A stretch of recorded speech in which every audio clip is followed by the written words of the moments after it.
son discours a trouvé un écho auprès du premier policier de France. Présent à la cérémonie d'hommage à Éric Comines, adjudant tué lors d'un contrôle routier à Mougins. Gérald Darmanin a dit partager la colère et la tristesse de la veuve du gendarme, dont la prise de parole quelques heures plus tôt a marqué les esprits, entre émotion et colère.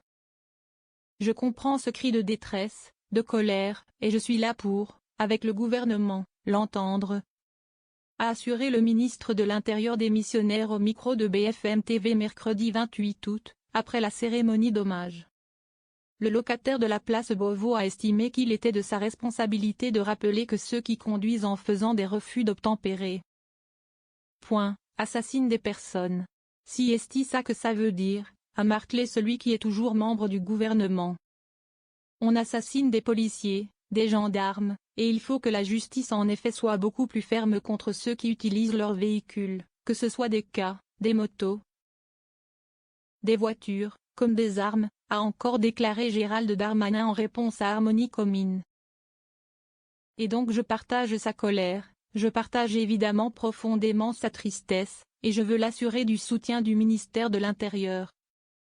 De la fermeté du ministère de l'Intérieur, abonde le ministre démissionnaire, réélu député dans la 10e circonscription du Nord en juillet. Si est ce pourquoi je me bats depuis 4 ans, conclut-il. Suspect multirécidiviste. Mercredi 28 août au matin, la veuve d'Éric Comines avait ému l'assistance par sa prise de parole dirigée contre l'insuffisance, le laxisme et l'excès de tolérance de l'État, coupable selon elle de la disparition de son époux. La France a tué mon mari, a-t-elle répété lors de son allocution, rappelant le profil multirécidiviste de l'homme accusé d'avoir tué le gendarme, père de 2 enfants de 15 et 11 ans, après un refus d'obtempérer. Éric Comines, 54 ans, a été heurté lundi 26 août vers 20h40 lors d'un contrôle sur la commune de Mougins, près de Cannes, à la sortie de l'autoroute A8. Le drame s'est produit alors qu'un individu roulant à bord d'une BMW noire a refusé un contrôle et percuté l'adjudant avec son véhicule. L'homme avait été contrôlé positif à un test d'alcoolémie plus tôt dans la soirée. Le suspect a ensuite pris la fuite avant d'être interpellé quelques heures plus tard.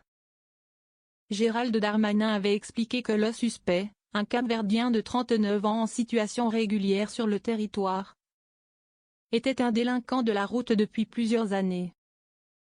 Toujours selon le ministre, son casier judiciaire comporte en effet pas moins de 10 condamnations pour des infractions à la circulation routière.